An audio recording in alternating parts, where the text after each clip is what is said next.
नमस्कार दोस्तों, स्वागत करती हूँ आप सभी का अपने चैनल कहानियां अनेक रंगों की पर।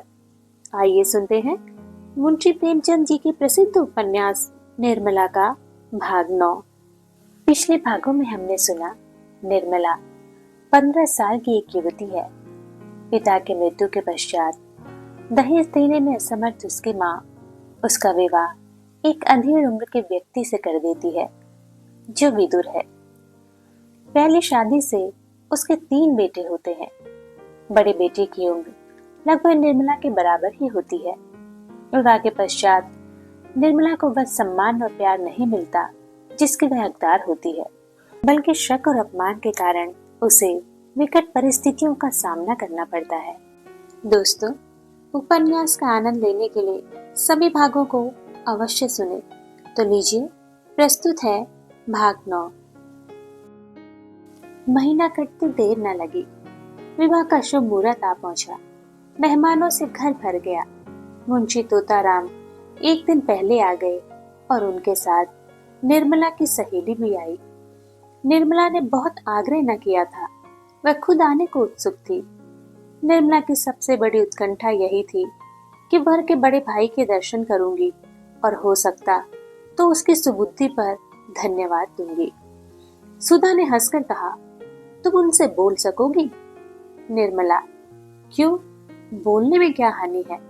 अब तो दूसरा ही संबंध हो गया और मैं ना बोल सकूंगी तो तुम तो हो ही।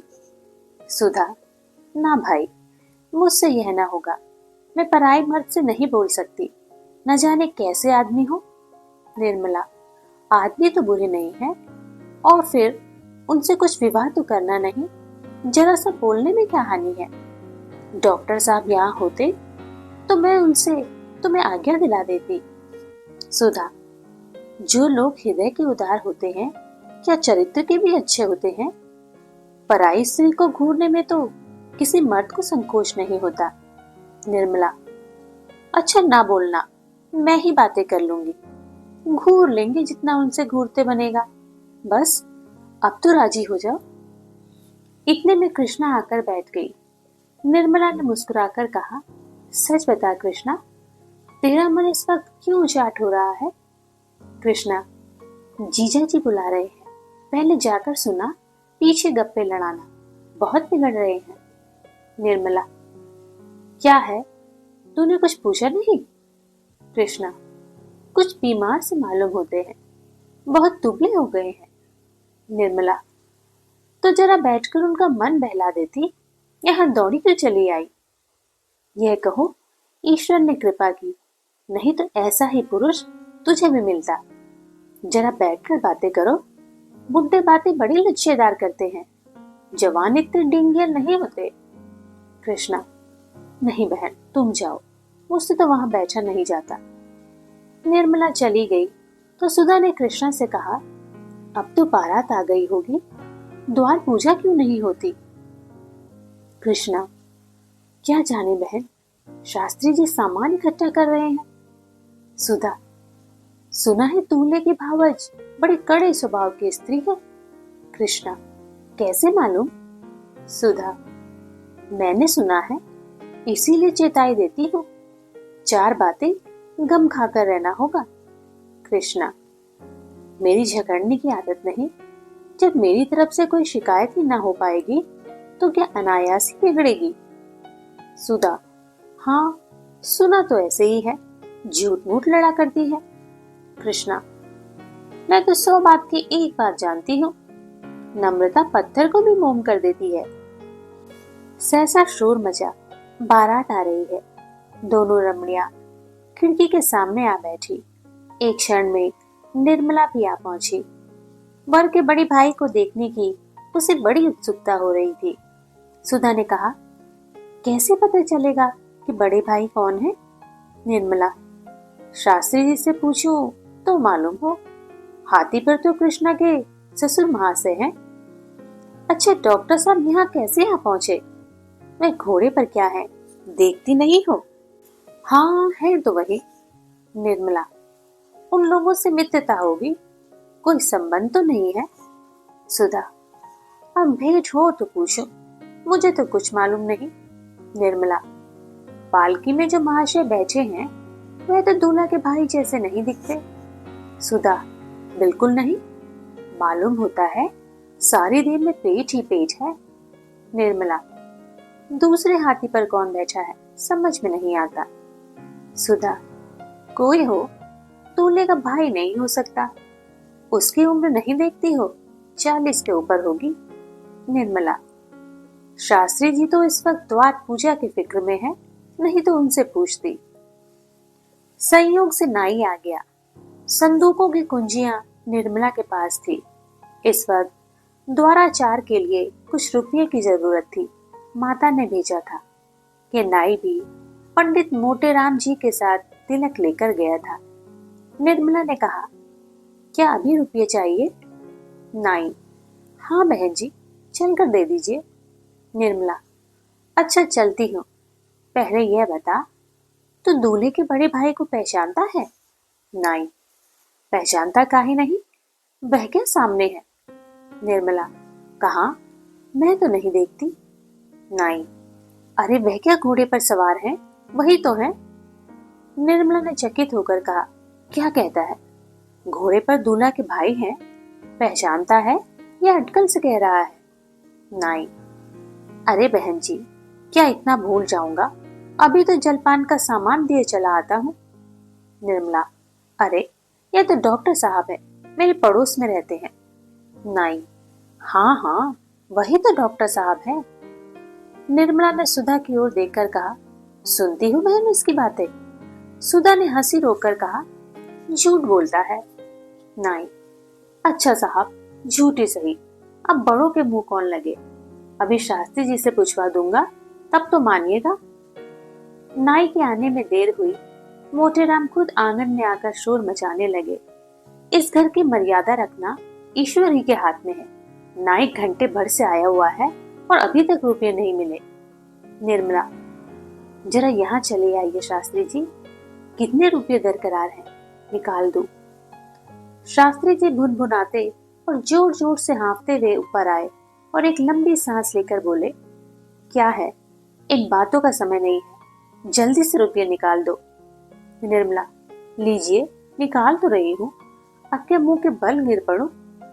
पहले यह बताइए कि दूल्हे के भाई कौन है?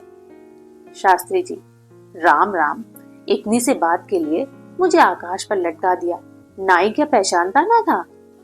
निर्मला, नाई तो कहता है कि वह जो घोड़े पर सवार है वही है। शास्त्री जी, तो फिर किसे बता दे, वही तो है। नाई, घड़ी भर से कह रहा हूं पर बहन जी मानती ही नहीं। निर्मला ने सुधा की ओर स्नेह, ममता, विनोद, कृत्रिम तिरस्कार के दृष्टि से देखकर कहा, अच्छा, तो तुम ही अब तक मेरे साथ यह क्रिया चरित्र खेल रही थी? मैं जानती तो तुम्हें यह बुलाती ही नहीं। ओफो, बड़ा गहरा पेट है तुम्हारा, तुम महीनों से मेरे साथ शरारत करती चली आ रही हो, और कभी भूल से भी इस विषय का एक शब्द तुम्हारे मुंह से नहीं निकला। मैं तो 2-4 दिन में ही उबल पड़ती। सुधा, तुम्हें मालूम हो जाता तो मेरे यहाँ आती ही क्यों? निर्मला, गजब है गजब, मैं डॉक्टर साहब से कई बार बातें कर चुकी हूँ, तुम्हारे ऊपर ये बहुत बड़ा पाप पड़ेगा। देखा कृष्णा, तूने अपनी जेठानी की शरारत, ये ऐसी मायाविनी है, इनसे डरती रहना। कृष्णा, मैं तो ऐसी देवी के चरण धो धोकर माथे चढ़ाऊंगी, धन्य भाग कि इनके दर्शन हुए। निर्मला, आप समझ गई, रुपये भी तुम ही ने भिजवाए होंगे। अब सिर हिलाया तो सच कहती हूँ, मार बैठूंगी। सुधा, अपने घर बुलाकर मेहमान का अपमान नहीं किया जाता। निर्मला, देखो तो अभी कैसे कैसे खबरें लेती हूँ, मैंने तुम्हारा मान रखने को जरा सा लिख दिया और तुम सचमुच आ पहुंची, भला वहां वाले क्या कहते होंगे। सुधा, सबसे कहकर आई हूँ। निर्मला, अब तुम्हारे पास कभी ना आऊंगी, इतना तो इशारा कर देती कि डॉक्टर साहब से पर्दा रखना। सुधा, उनके दूध लेने से कौन सी बुराई होगी, ना देखते तो अपनी किस्मत को कैसे रोते, जानते कैसे कि लोभ में पड़कर कैसी चीज खो दी। निर्मला, अब तुम्हारे घर कभी ना आऊंगी। सुधा, अब पिंड नहीं छूट सकता।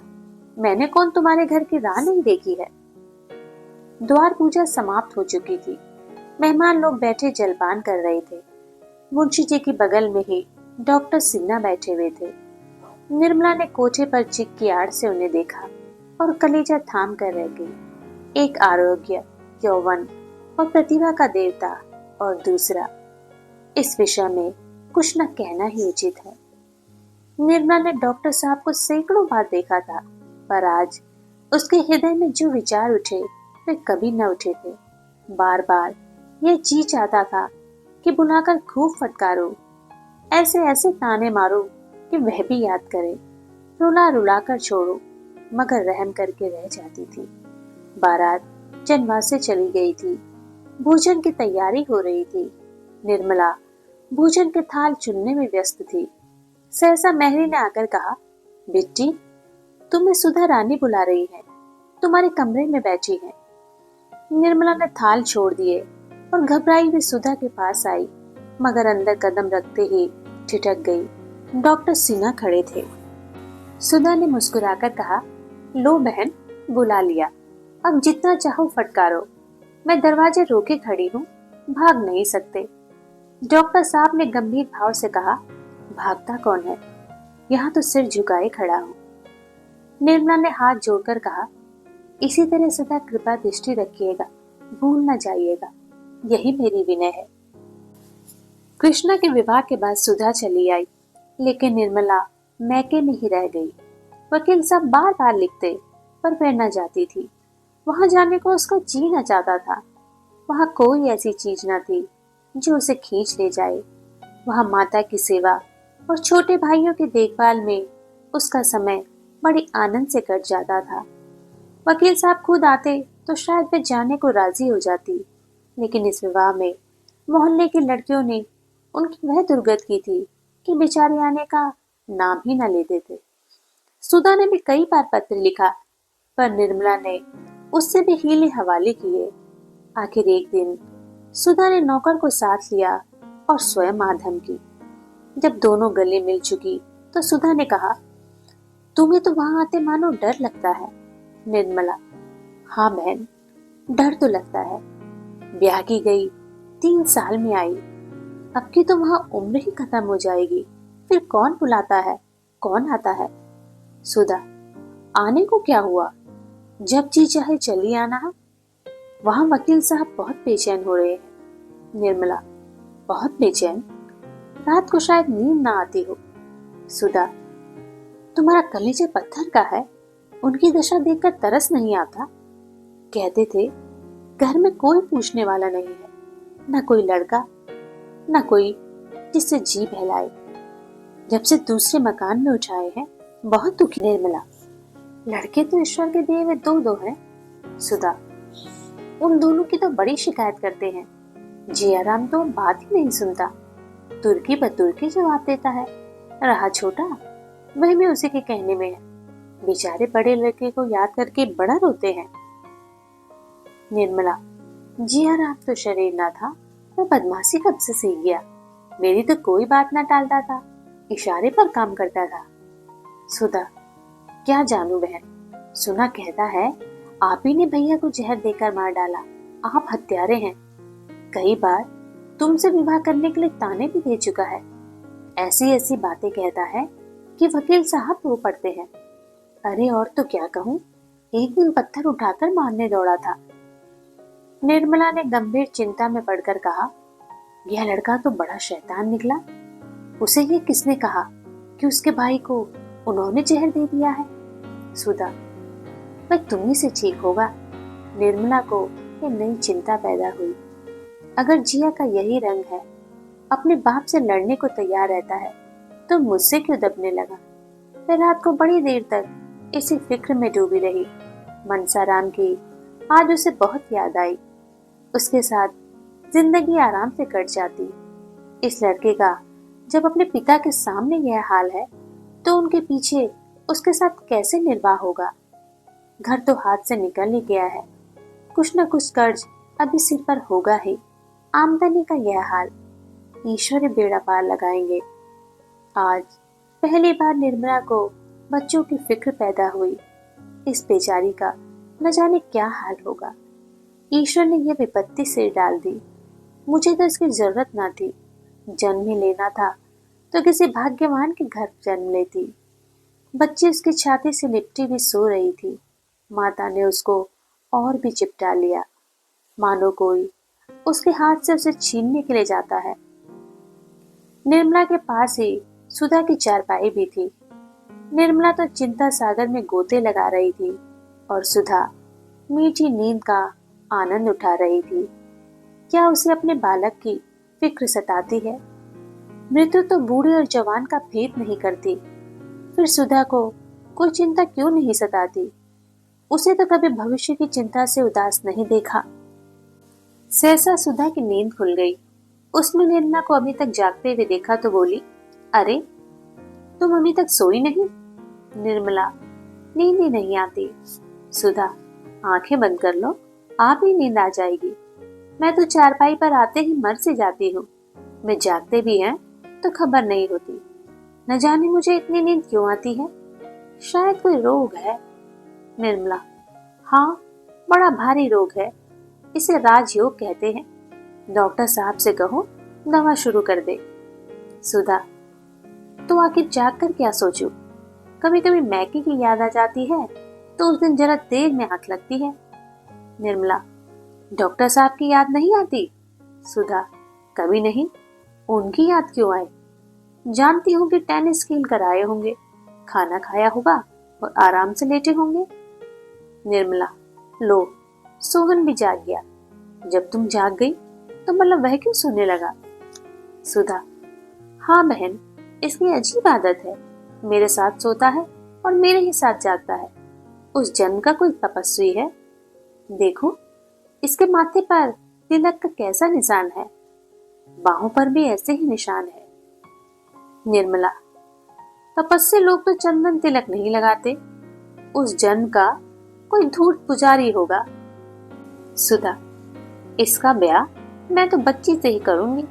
निर्मला, चलो बहन, गाली देती हूँ। बहन से भी भाई का विवाह होता है। सुधा, मैं तो करूंगी, चाहे कोई कुछ भी कहे। ऐसी सुंदर बहू और कहाँ पाऊंगी। जरा देखो तो बहन, इसकी देह कुछ गर्म है या मुझको ही मालूम होती है। निर्मला ने सोहन का माथा छूकर कहा, नहीं नहीं, देह गर्म ही है। या ज्वर कब आ गया? दूध तो पी रहा है ना?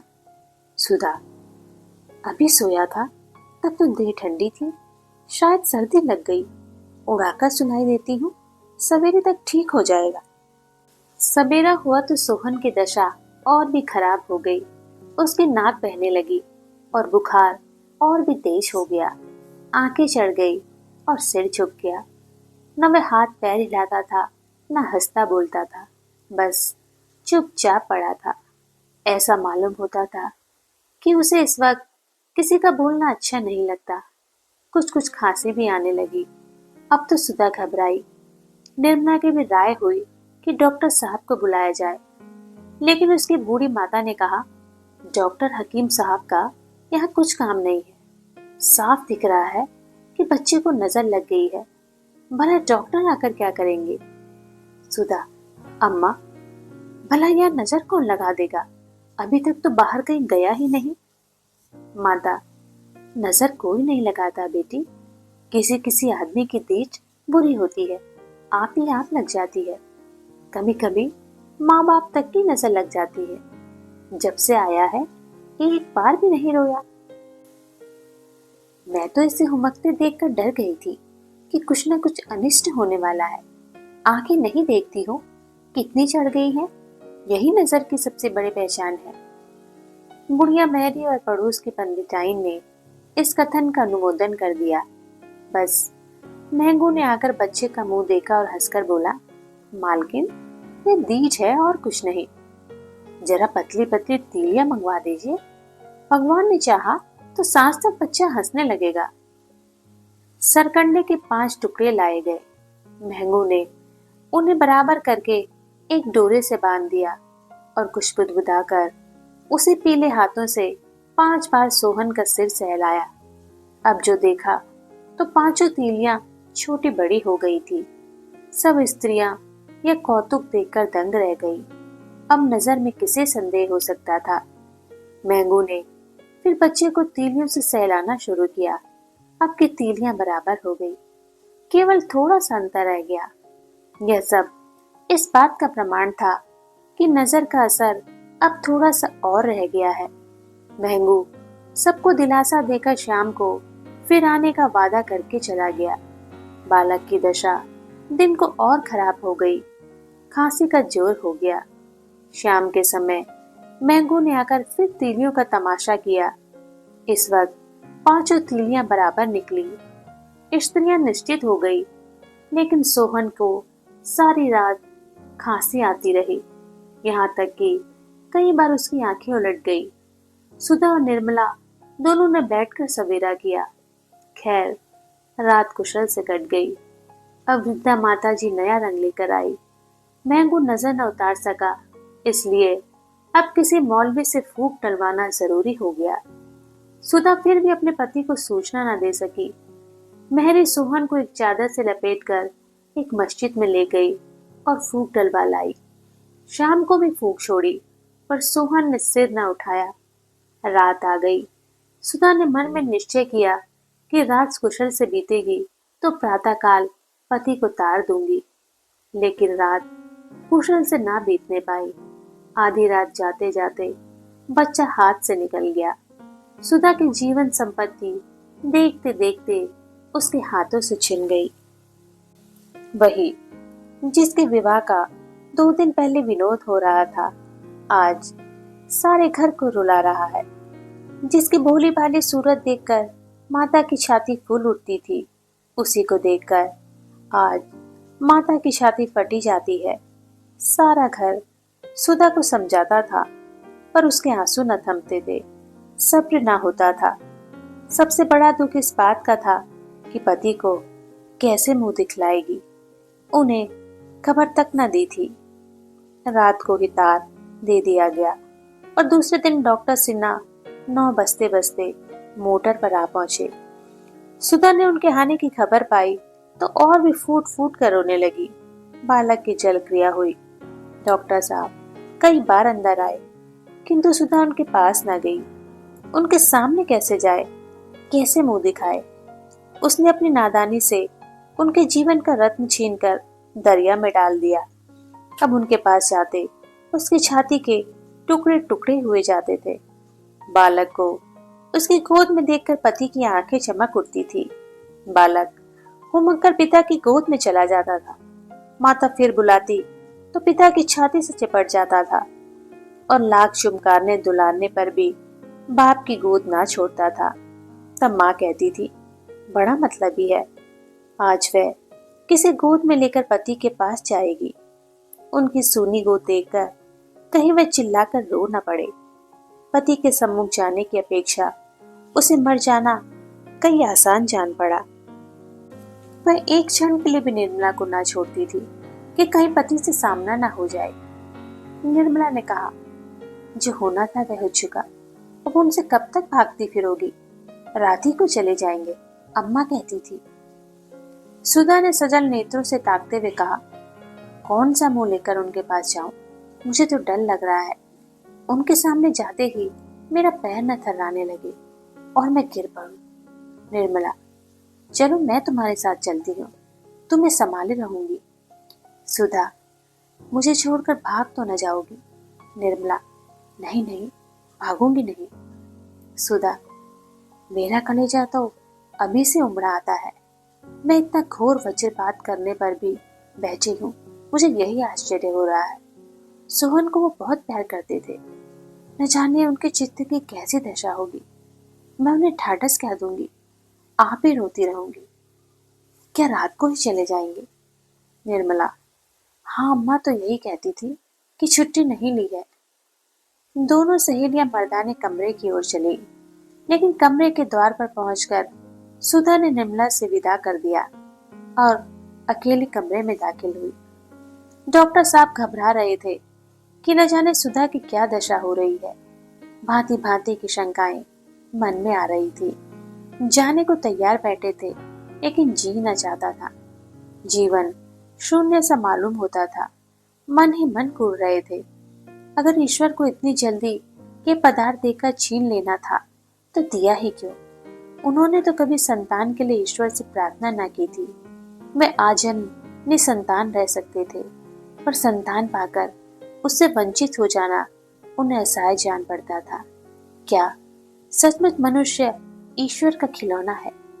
यही मानव जीवन का महत्व है? यह केवल बालकों का घरौंदा है, जिसके बनने का न कोई हेतु है न बिगड़ने का? फिर बालकों को भी तो अपने घरौंदे से, अपने कागज की नावों से, अपने लकड़ी के घोड़ों से ममता होती है। अच्छे खिलौने का वे जानकर पीछे छिपा कर रखते हैं। अगर ईश्वर बालक ही है तो वे विचित्र बालक हैं। किंतु बुद्धि तो ईश्वर का यह रूप स्वीकार नहीं करती। अनंत सृष्टि का कर्ता उद्दंड बालक नहीं हो सकता।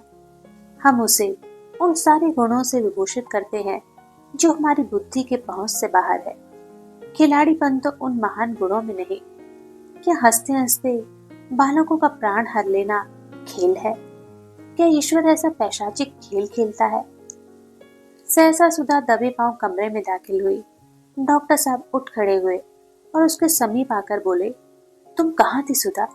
मैं तुम्हारी राह देख रहा था। सुधा की आंखों से कमरा तैरता हुआ जान पड़ा।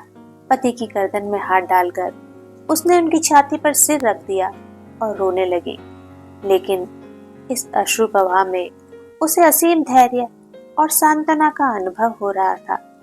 पति के वक्ष स्थल से लिपटी हुई वह अपने हृदय में एक विचित्र स्फूर्ति और बल का संचार होते हुए पाती थी, मानो पवन से थरथराता हुआ दीपक आंचल की आड़ में आ गया हो। डॉक्टर साहब ने रमणी के अश्रुसिंचित कपोलों को दोनों हाथों में लेकर कहा, सुधा, तुम इतना छोटा दिल क्यों करती हो?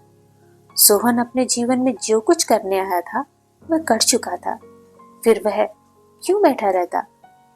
जैसे कोई वृक्ष जल और प्रकाश से बढ़ता है लेकिन पवन के प्रबल झोंकों ही से सुदृढ़ होता है, उसी भांति प्रणय भी दुख के आघातों से ही विकसित होता है।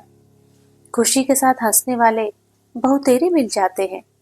रंज में जो साथ रोए वही हमारा सच्चा मित्र है। जिन प्रेमियों को साथ रोना नसीब नहीं हुआ वे मोहब्बत के मजे क्या जाने। सोहन की मृत्यु ने आज हमारे द्वैत को बिल्कुल मिटा दिया है। आज ही हमने एक दूसरे का सच्चा स्वरूप देखा है। सुधा ने सिसकते हुए कहा, मैं नजर के धोखे में थी, तुम उसका मुंह भी नहीं देखने पाए। न जाने इन दिनों उसे इतनी समझ कहां से आ गई। जब मुझे रोते देखता तो अपने कष्ट भूलकर मुस्कुरा देता। तीसरे ही दिन मेरे लाडले की आंखें बंद हो गई, कुछ दफा दर्पण भी न करने पाई। यह कहते कहते सुधा के आंसू फिर उमड़ आए। डॉक्टर सिन्हा ने उसे सीने से लगाकर करुणा से कांपती हुई आवाज में कहा, प्रिय, आज तक कोई ऐसा बालक ये वृद्ध न मरा होगा जिससे घर वालों की दवा दर्पण की लालसा पूरी हो गई। सुधा, निर्मला ने मेरी बड़ी मदद की। मैं तो एक आध झपकी ले भी लेती थी पर उसकी आंखें नहीं झपकी। रात रात लिए बैठी या टहलती रहती थी। उसके एहसान कभी नहीं बोलूंगी। क्या तुम आज ही जा रहे हो? डॉक्टर, हाँ, छुट्टी लेने का मौका ना था। सिविल सर्जन शिकार खेलने गया हुआ था। सुधा, ये सब हमेशा शिकार ही खेला करते हैं। डॉक्टर, राजाओं को और काम ही क्या है? सुधा, मैं तो आज नहीं जाने दूंगी। डॉक्टर, जी तो मेरा भी नहीं चाहता। सुधा, तो मत जाओ, तार दे दो, मैं भी तुम्हारे साथ चलूंगी। निर्मला को भी लेती चलूंगी। सुधा वहां से लौटी तो उसके हृदय का बोझ हल्का हो गया। पति की प्रेम पूर्ण कोमल वाणी ने उसके सारे शोक और संताप का हरण कर लिया था। प्रेम में असीम विश्वास है, असीम धैर्य है और असीम बल है। जब हमारे ऊपर कोई बड़ी विपत्ति आ पड़ती है तो उससे हमें केवल दुख ही नहीं होता, हमें दूसरों के ताने भी सुनने पड़ते हैं। जनता को हमारे ऊपर टिप्पणियां करने का वह सुअवसर मिल जाता है जिसके लिए वह हमेशा बेचैन रहती है।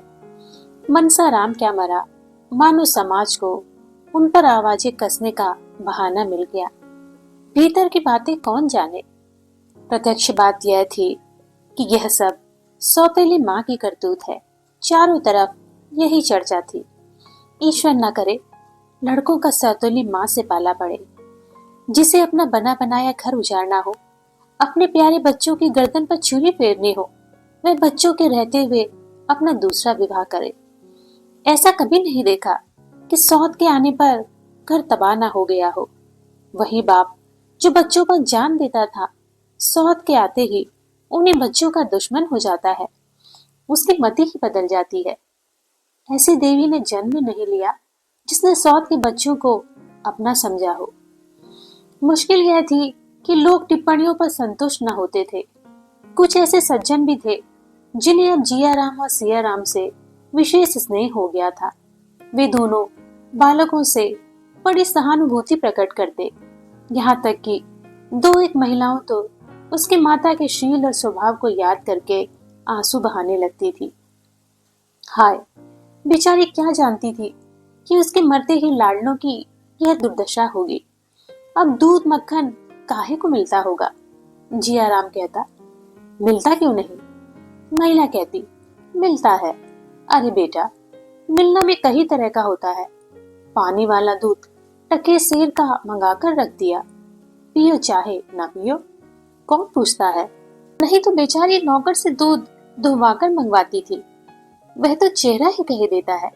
दूध की सूरत छिपी नहीं रहती, वह सूरत ही नहीं रही। जिया को अपनी माँ के समय के दूध का स्वाद तो याद नहीं था जो इस आक्षेप का उत्तर देता, और न उस समय की अपनी सूरत ही याद थी। चुप रह जाता। इन शुभाकांक्षाओं का असर भी पड़ना स्वाभाविक था। जिया राम को अपने घर वालों से चिढ़ होती जाती थी। मुंशी जी मकान नीलाम हो जाने के बाद दूसरे घर में उठाए तो किराए की फिक्र हुई। निर्मला ने मक्खन बंद कर दिया, वह आमदनी ही नहीं रही तो खर्च कैसे रहता। दोनों कार अलग कर दिए गए। जिया राम को ये कतर ब्योत बुरी लगती थी। जब निर्मला मैके चली गई तो मुंशी जी ने दूध भी बंद कर दिया। नवजात कन्या की चिंता अभी से उनके सिर पर सवार हो गई थी। जिया राम ने बिगड़ कर कहा, दूध बंद रहने से तो आपका महल बन रहा होगा, भोजन भी बंद कर दीजिए। मुंशी जी, दूध पीने का शौक है तो जाकर दूध क्यों नहीं लाते। पानी के पैसे तो मुझसे न दिए जाएंगे। जिया राम, मैं दूध दुहाने जाऊं, कोई स्कूल का लड़का देख ले तो कुछ नहीं, कह देना अपने लिए दूध लिए जाता हूँ। दूध लाना कोई चोरी तो नहीं है। जिया राम, चोरी नहीं है। आप ही को कोई दूध लाते देख ले तो आपको शर्म ना आएगी। मुंशी जी, बिल्कुल नहीं, मैंने तो इन्हीं हाथों से पानी सींचा है, अनाज की गठरियां लाया हूँ। मेरे बाप लखपति नहीं थे। जिया राम, मेरे बाप तो गरीब नहीं, मैं क्यों दूध दुहाने जाऊं। आखिर आपने कहारों को क्यों जवाब दे दिया। मुंशी जी, क्या तुम्हें इतना भी नहीं सोचता कि मेरी आमदनी अब पहले से नहीं रही। इतने नादान तो नहीं हो। जिया राम, आखिर आपकी आमदनी क्यों कम हो गई। मुंशी जी, जब तुम्हें अकल ही नहीं है तो क्या समझाऊं। यह जिंदगी से तंग आ गया हूं। मुकदमे कौन ले, और ले भी ले तो तैयार कौन करे। बस दिल ही नहीं रहा। अब तो बस जिंदगी के दिन पूरे कर रहा हूँ। सारे अरमान लल्लू के साथ ही चले गए। जिया राम, अपने ही हाथों ना। मुंशी जी ने चीख कर कहा, अरे अहमद, ये ईश्वर की मर्जी थी, अपने हाथों कोई अपना गला काटता है। जिया राम, ईश्वर तो आपका विवाह करने ना आया था। मुंशी जी अब जब्त न कर सके, लाल लाल आंखें निकाल कर बोले, क्या तुम आज लड़ने के लिए कमर बांध कर आए हो। आखिर किस बिरते पर, मेरी रोटियां तो नहीं चलाते। जब इस काबिल हो जाना मुझे उपदेश देना, तब मैं सुन लूंगा। अभी तुमको मुझे उपदेश देने का अधिकार नहीं है। कुछ दिनों अदब और तमीज सीखो। तुम मेरे सलाहकार नहीं हो कि मैं जो काम करूं उसमें तुमसे सलाह लूं। मेरी पैदा की हुई दौलत है, उसे जैसे चाहे खर्च कर सकता हूं। तुमको जबान खोलने का भी हक नहीं है। अगर फिर तुमने मुझसे बेअदबी की तो नतीजा बुरा होगा। जब मनसाराम ऐसा रत्न खोकर मेरे प्राण ना निकले तो तुम्हारे बगल में मर न जाऊंगा, समझ गए? ये कड़ी फटकार पाकर भी जियाराम वहां से न टला। निशंक भाव से बोला, तो आप क्या जानते हैं कि हमें चाहे कितनी ही तकलीफ हो मुंह ना खोले? मुझसे तो यह ना होगा। भाई साहब को अदब और तमीज का जो इनाम मिला उसकी मुझे भूख नहीं, मुझ में जहर खाकर प्राण देने की हिम्मत नहीं। ऐसे अदब को दूर से दंडवत प्रणाम करता हूँ। मुंशी जी, तुम्हें ऐसी बातें करते हुए शर्म नहीं आती? जियाराम, लड़के अपने बुजुर्गों की ही नकल करते हैं। मुंशी जी का क्रोध शांत हो गया। जियाराम पर उसका कुछ भी असर ना होगा इसका उन्हें यकीन हो गया। उठकर टहलने चले गए। आज उन्हें सूचना मिल गई कि इस घर का शीघ्र ही सर्वनाश होने वाला है।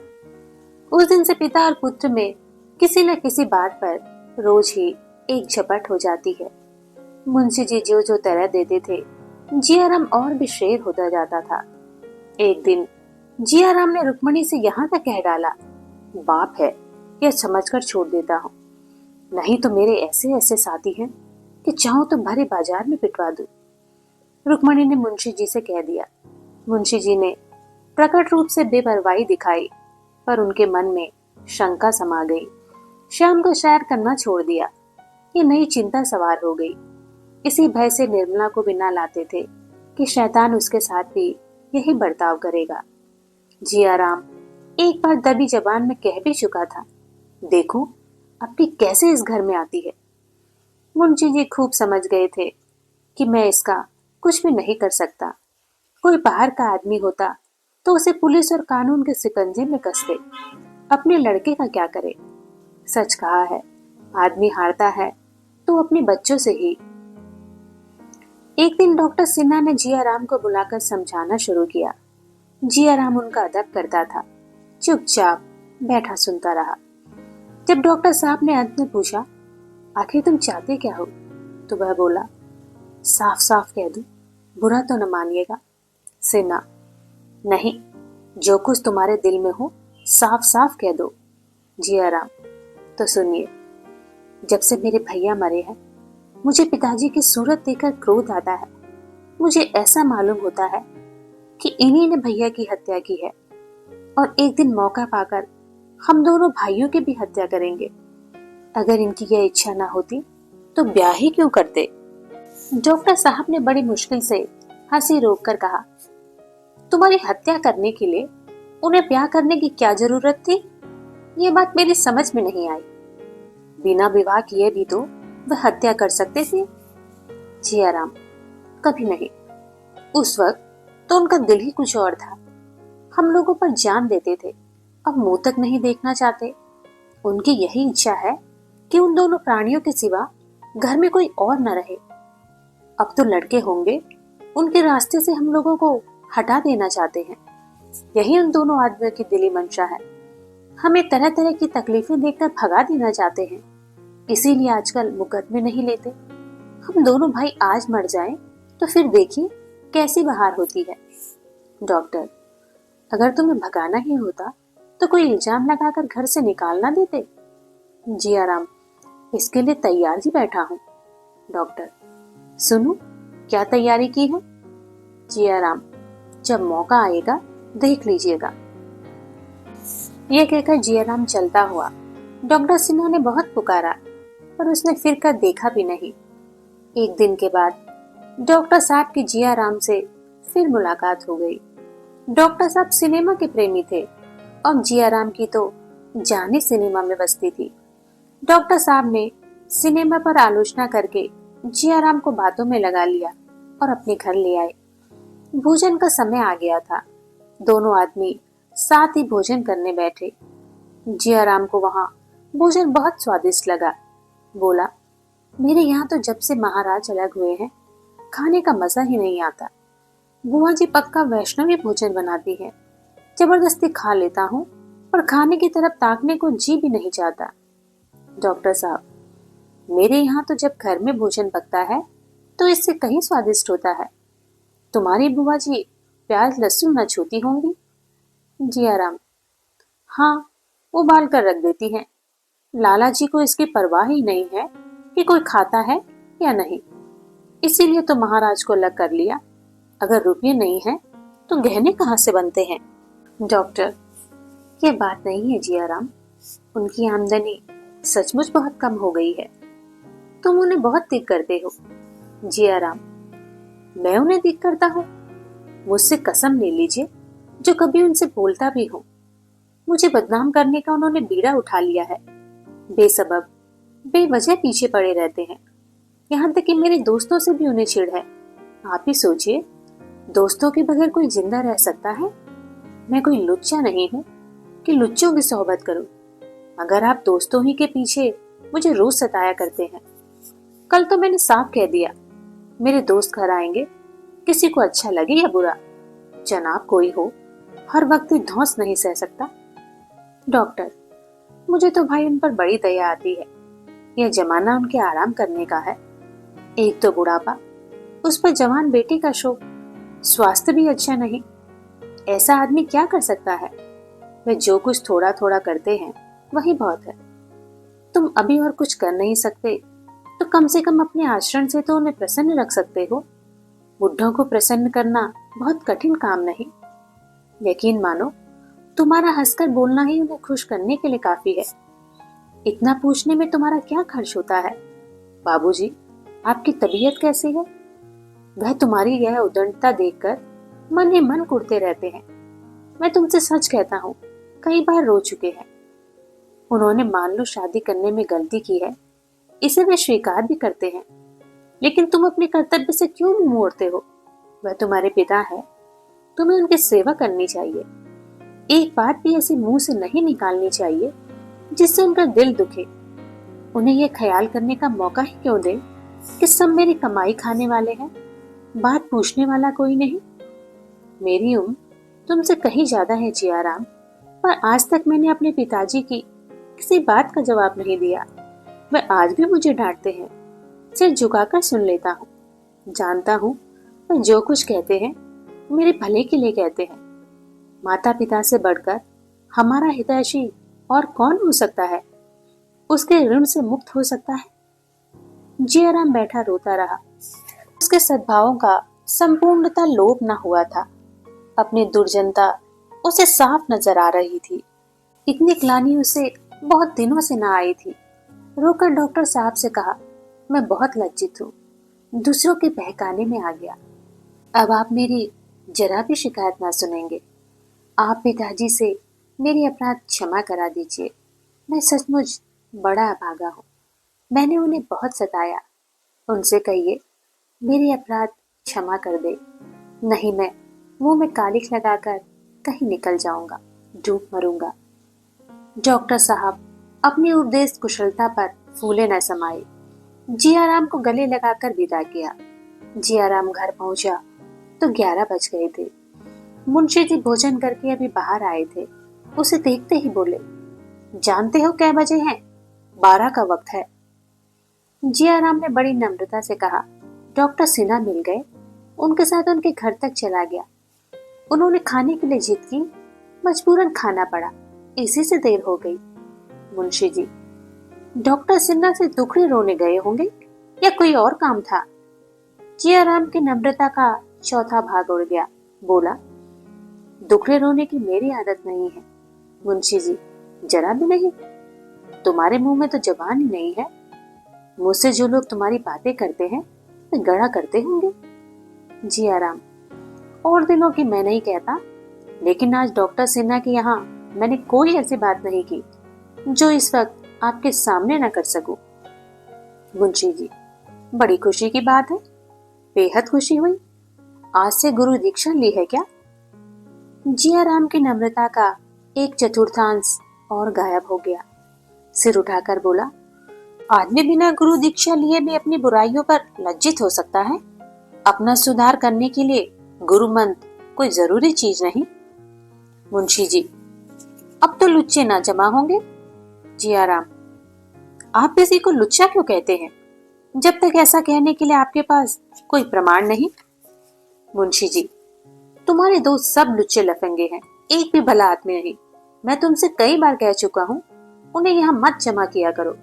पर तुमने सुना नहीं।